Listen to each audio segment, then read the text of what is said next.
Hello and welcome to another episode of IMX Will Hear Me Roar. This week we're talking about the new media. What is it? Well, you're experiencing it right now. Whether you're watching this on your laptop, PC, or phone, you may watch this video at any time, anywhere, free of charge. And you can even interact with me if you leave a comment. All of that is part of what the new media means. Formal definition in the description. The Facebooks, Pinterests, and YouTubes of the world saturate the lives of anybody with an internet connection, and have achieved such a popularity that old media, the movies, TV shows, and games, have been integrating new media elements. Have you noticed how AMC has been encouraging viewers to discuss the show on the forums? New media. How about the Facebook-based sweepstakes where movies give out prizes when they reach a certain number of likes? New media. Including games linking to their Twitter accounts and audiobooks being uploaded to YouTube, new media is everywhere and adds the ability to be even more passionate about the old media you love.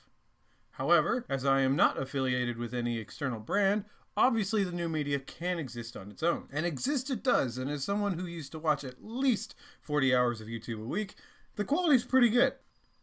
Can the process work in reverse, though? Can the new media use old media for its benefit?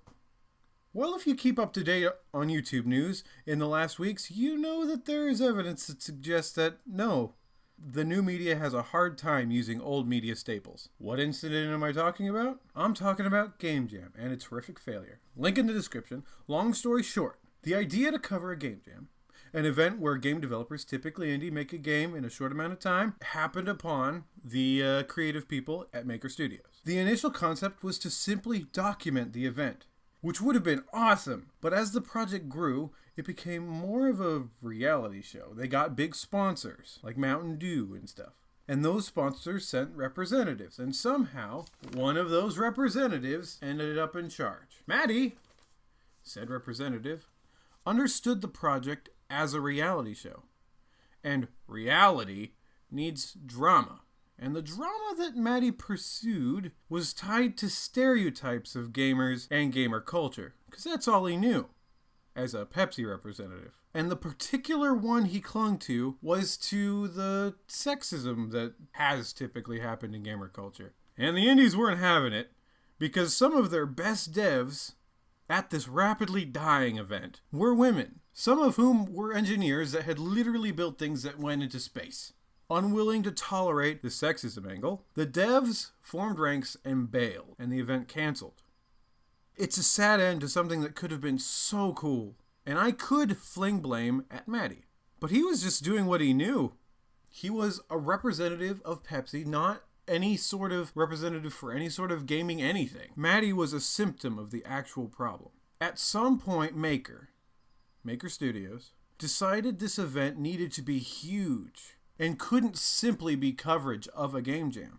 Why did it need to be big? The devs they were working with weren't particularly big. Why would a show involving them have to be big? It really doesn't make any sense. Polaris, the YouTube network associated with Maker, has published plenty of great, small projects that I love, like The 4 Players, a live-action, gritty reimagining of the Mario universe.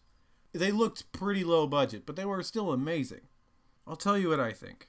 Maker fell into the trap of chasing after television. One of the reasons why that's a trap is because video streaming, a new medium, already rivals scheduled TV for viewership and provides a much higher return on investment. Another is the audience that watches YouTube typically doesn't intersect all that much with the audience that watches scheduled programming. So planning a product that imitates a product that your audience doesn't consume seems like a bad idea to me. In the end, Maker is guilty of misunderstanding the medium, and I hope they learn from the mistake. The greatest thing about YouTube is that no matter how small the project, all videos are welcome. Waffle falling over? Sure. Videos of your cat? For sure. One guy's opinion accompanied by silly pictures? Bring it on. All of us free to succeed while keeping our smallness. What a wonderful time we live in. I've been Maxwell Rex. I'll see you next time.